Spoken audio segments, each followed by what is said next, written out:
आज का प्रातः क्लास है 7/12/1968 शनिवार। ओम शांति।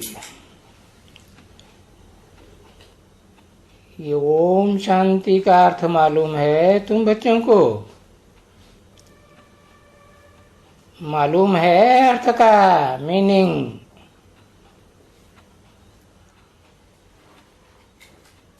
ज्योति। ओम शांति का अर्थ क्या है बताओ? किसी ने कहा मैं आत्मा हूं। हाँ, मैं आत्मा हूं और शांत स्वरूप हूं।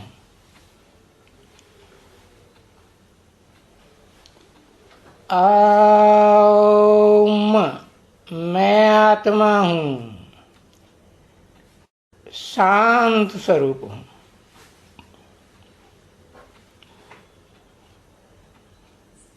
अभी पुरुषोत्तम संगम युग में जब तुमको बताया जाता है ना, ये अर्थ है ओम शांति का,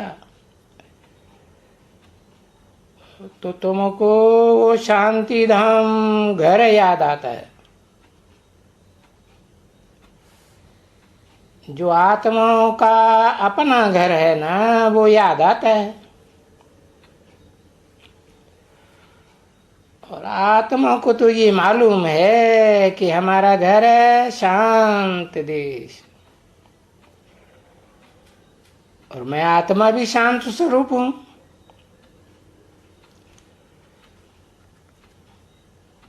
इस सृष्टि में मैं आत्मा जब आता हूं तो आर्गन से मिलते हैं, तब टाकी बनता हूं।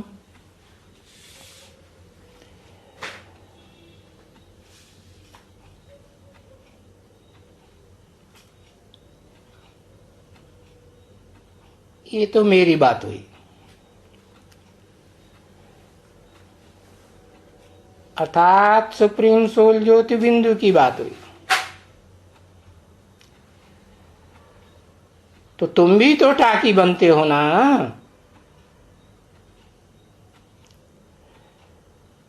तुम हो तो वहां के शांत स्वरूप देश के, शांति धाम के।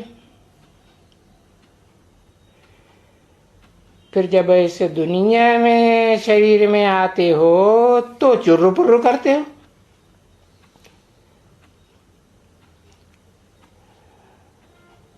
बड़े होते हो तो टाकी बन जाती हो, आहिस्ते आहिस्ते टाकी बनते हो।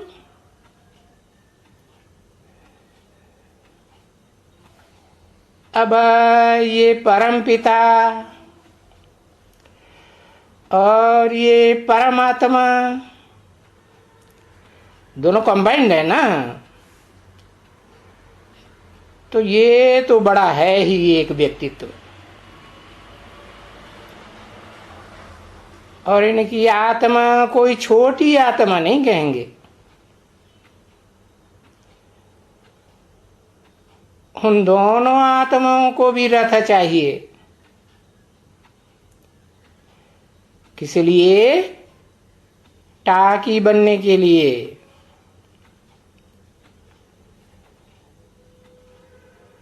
तो जैसे तुम बच्चे टाकी हो और रहने वाले परम धाम के हो, उससे बड़ा धाम तो और कोई होता ही नहीं है आत्माओं का। वैसे ये भी कहते हैं मैं भी टाकी बना हूं इस सृष्टि में आकर के, तुमको नॉलेज देने के लिए। कौन सी नॉलेज? अरे अपना परिचय भी देना है, और ये जो रचना है उस रचना के आदि मध्य अंत और आदि मध्य अंत का ज्ञान देना है, पढ़ाना है। वो ज्ञान देना ही माना पढ़ाई।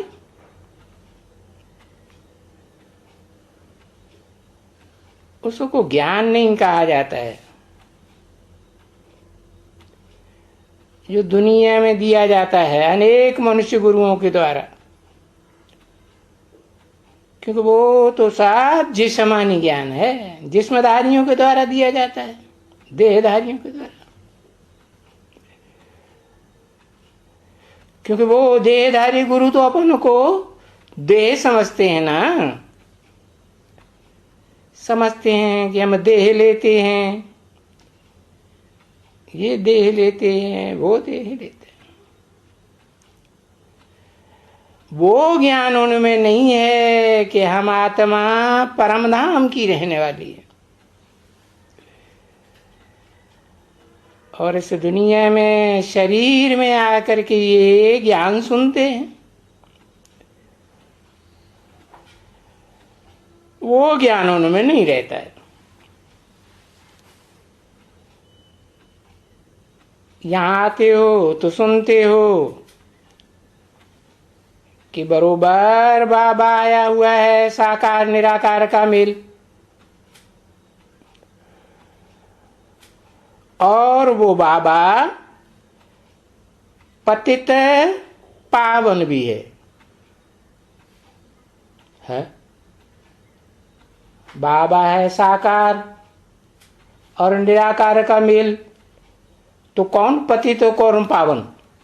साकार है पतित और निराकार है जो सदा निराकार है, और जो इस सृष्टि रूपी रंगमंच पर सदा साकार है वो है पतित। तो पतित और पावन का मेल है, इसलिए कहते हैं पतित पावन। दोनों ही कंबाइंड है जरूर।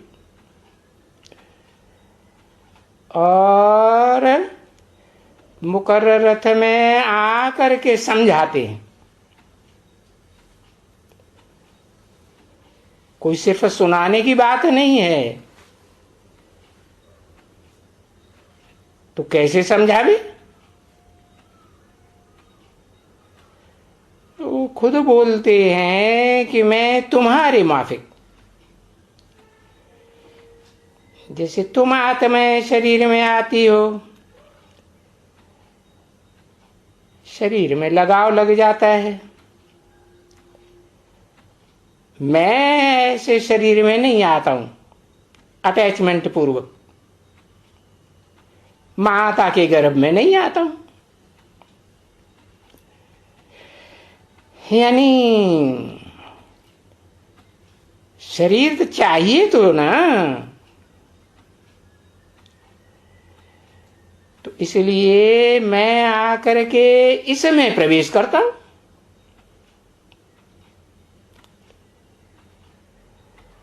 और जब प्रवेश करता हूं इसमें तो फिर कोई प्रश्न ही नहीं उठता है, क्योंकि रथ तो है ही। अब वो रथ चाहे टेम्पररी रथ हो, चाहे स्थायी रथ हो, मुकर्रर रथ हो, रथ तो जरूर है। और देखते हो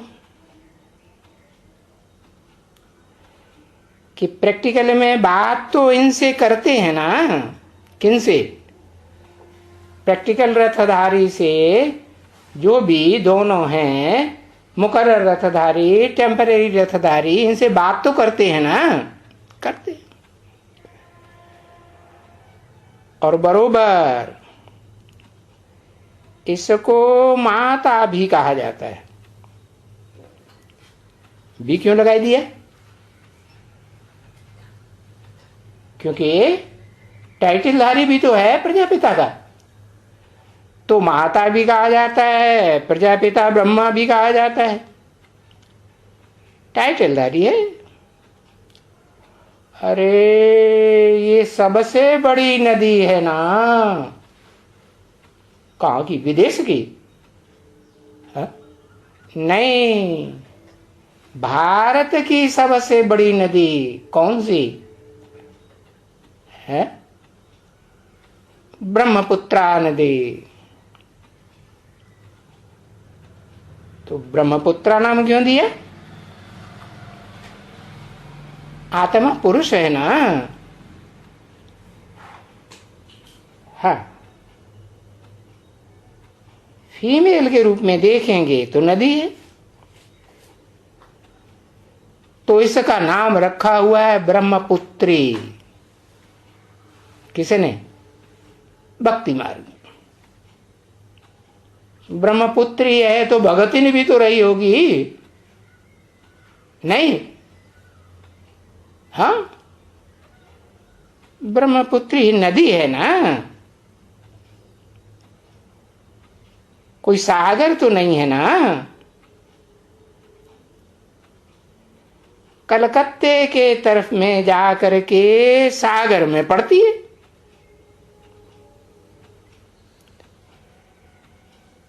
तो ये ब्रह्मपुत्रा कहो, ब्रह्मपुत्री कहो, सबसे बड़ी नदी है भारत देश की। इसको महानदी भी कहते हैं।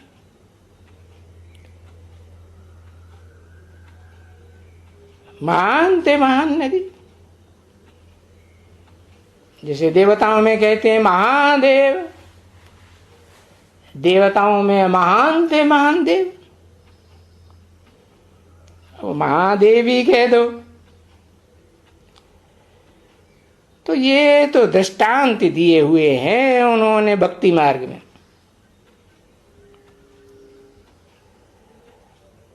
अभी पुरुषोत्तम संगम युग में तुम बच्चे तो यहां देखते हो कि कोई पानी की नदी की तो बात है नहीं। जैसे पानी बहुत पतला होता है, वैसे ये ज्ञान भी बहुत महीन ज्ञान है। ये तो जानते हो कि ये ब्रह्मपुत्रा महानदी है, बड़ी नदी, सबसे बड़ी नदी। तो ये कोई पानी की तो नदी नहीं है, ज्ञान जल की नदी है।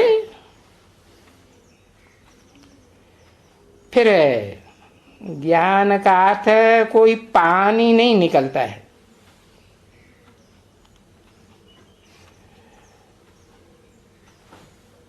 समझानी है। जैसे वो कहते हैं ना, जल से पतला कौन है? तो क्या जवाब देते हैं? जल से पतला ज्ञान है। तो ये समझानी है, देखते हो ना, तुमको ये समझानी मिलती है। पहले पहले ही तुमको आकर के समझाते हैं कि बच्चे मैं तुम्हारा बाप हूं, बाप। जैसे तुम बात करते हो वैसे मैं भी बात करता हूं। तुम पार्ट बजाते हो, बजाते आए हो, अच्छा भी तो बुरा भी।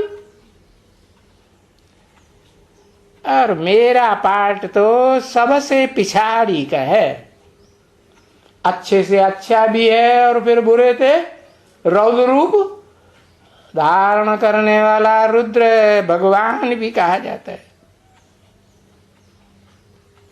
क्यों? सबसे पिछाड़ी का क्यों है? जब तुम बिल्कुल ही पतित बन जाते हो तब मेरा आना होता है। तो ये बात आ करके समझाते हैं ना, कर करके आना होता है। तुमको बारिश बनाने के लिए। तो देखो, इनको सब कोई कहेंगे, इनको ये इतना मालिक बनाने के वाला कौन है? किनको? एक को या दोनों को? दोनों को। कौन कौन दोनों को? राम और कृष्ण वाली दोनों आत्माओं की बात बताई। एक है विश्व का मालिक और एक है सतयुग का मालिक। इतना बड़ा मालिक बनाने वाला है कौन? कोई है या नहीं है? तो कहेंगे सिवाय ईश्वर के किसका नाम तो लिया नहीं जा सकता। है कोई दुनिया में? है? अरे कोई इसको समझाएगा? किसको? किसको समझाएगा? औरों को तो समझाना फिर भी सहज है, इसको समझाना वो तो सबके बस की बात नहीं है। कौन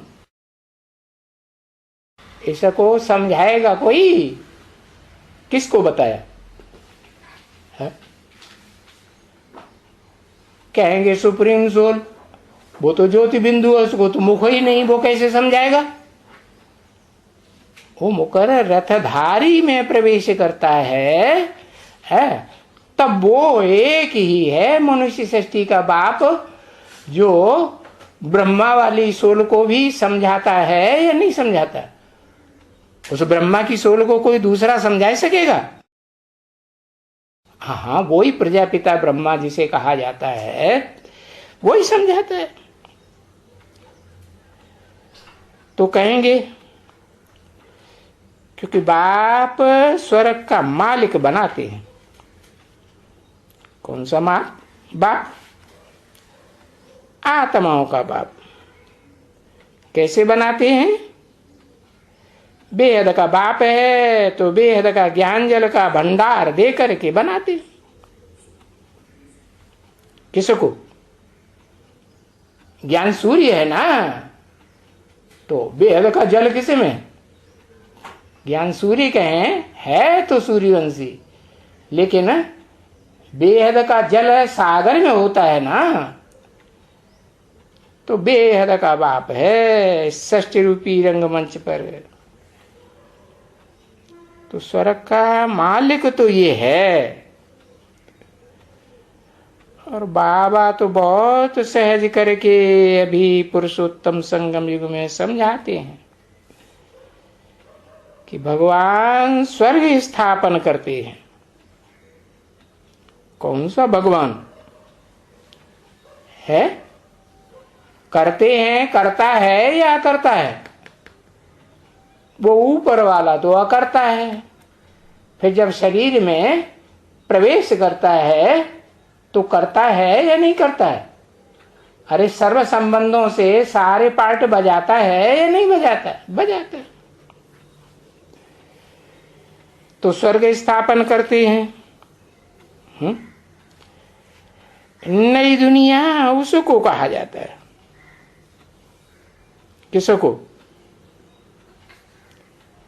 ये नहीं कहा उनको कहा जाता है, उसको कहा जाता है जिस नई दुनिया में बच्चों को अतीन्द्रिय सुख अनुभव होता है। कलाओं में बना हुआ कलाबद्ध सुख है या कलातीत सुख? कलातीत सुख अनुभव होता है नई दुनिया में। उसको सत्व प्रधान दुनिया कहा जाता है। उससे जास्ती सत्व और कोई दुनिया में नहीं होता। पुरानी दुनिया को पुरानी दुनिया ही कहा जाता है। उसको कहेंगे तमो प्रधान दुनिया, और उसको पतित दुनिया कहा जाएगा।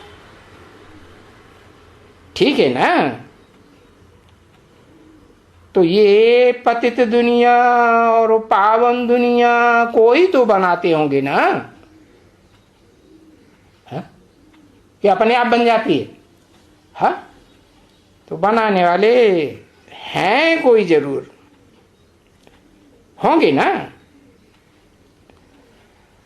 और पतित दुनिया बनाने वालों का चरित्र का यादगार चित्र और पावन दुनिया बनाने वाले का यादगार का चित्र, दोनों चित्र तो है ना।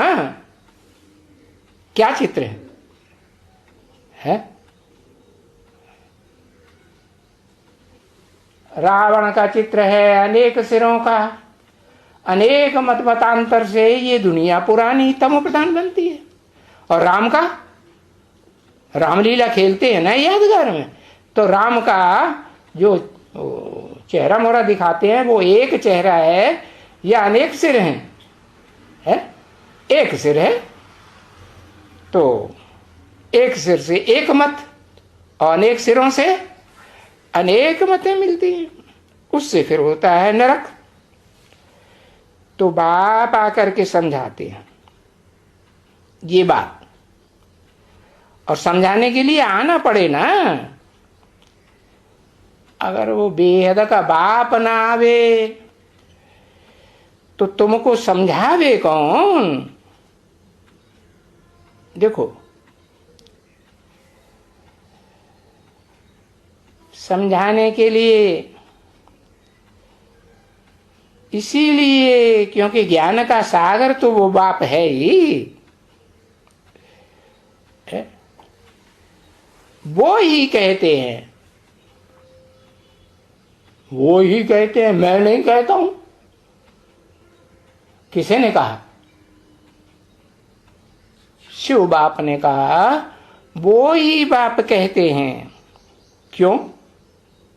मैं नहीं कहता ऐसे क्यों नहीं कहा? मेरे को तो मुख अपना है ही नहीं, तो वो ही अपने मुख से कहते हैं कि मैं इस मनुष्य सृष्टि का बीज रूप हूं, और बीज रूप होने के नाते इस साकार मनुष्य सृष्टि के आदि मध्य अंत को जानता हूं। साकार सृष्टि का रचयिता साकार होगा या निराकार होगा? है साकार ही होगा। अब क्योंकि मैं मनुष्य सृष्टि का चैतन्य बीज रूप हूं,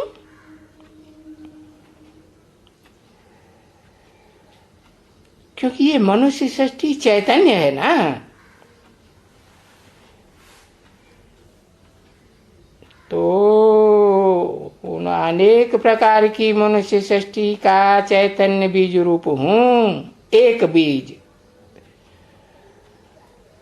और वो खुद ही बताते हैं, मनुष्य सृष्टि का बाप है ना, तो बाप का परिचय बाप के अलावा कोई दूसरा दे सकेगा? दे ही नहीं सकता।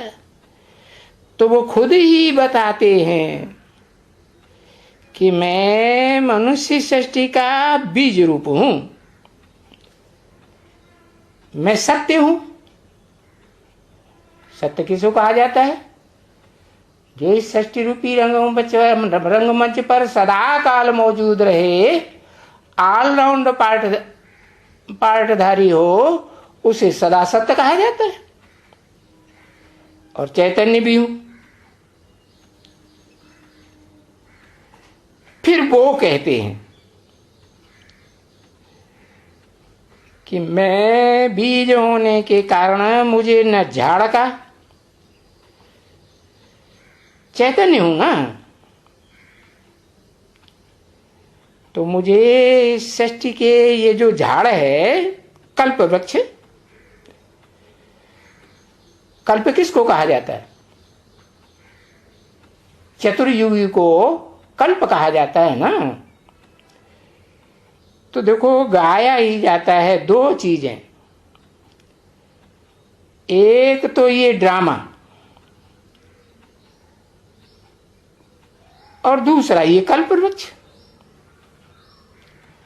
ड्रामा कहो, सृष्टि का चक्कर कहो, दोनों की आयु क्या कहेंगे? 5000 वर्ष। तो चक्कर को ड्रामा भी कहे ना बच्चे, सृष्टि का है ना ये ड्रामा, बेहद सृष्टि का ड्रामा है, ये कोई हद का ड्रामा नहीं है। अगर ड्रामा है तो उस ड्रामा को भी कहेंगे, फिरता तो रहता है ना, है कि कभी रुक जाता है नहीं। बाकी वो 2 घंटा ड्रामा चलता है, हद का ड्रामा। और उनका जो रील होता है ना, जिसको कहते हैं, वो तो बहुत छोटा होता है। और इस बेहद के ड्रामा का रील तो 5000 वर्ष का है क्या? हाँ। और ये 5000 वर्ष की रील आहिस्ते आहिस्ते आहिस्ते आहिस्ते चलती रहती है। तो बरोबर ये भी जानते हो, जो जो टाइम पास होता जाता है, तो बरोबर ये जो 5000 वर्ष का टाइम है ऑलराउंड ड्रामा में, उसमें फिर कमती होता जाता है।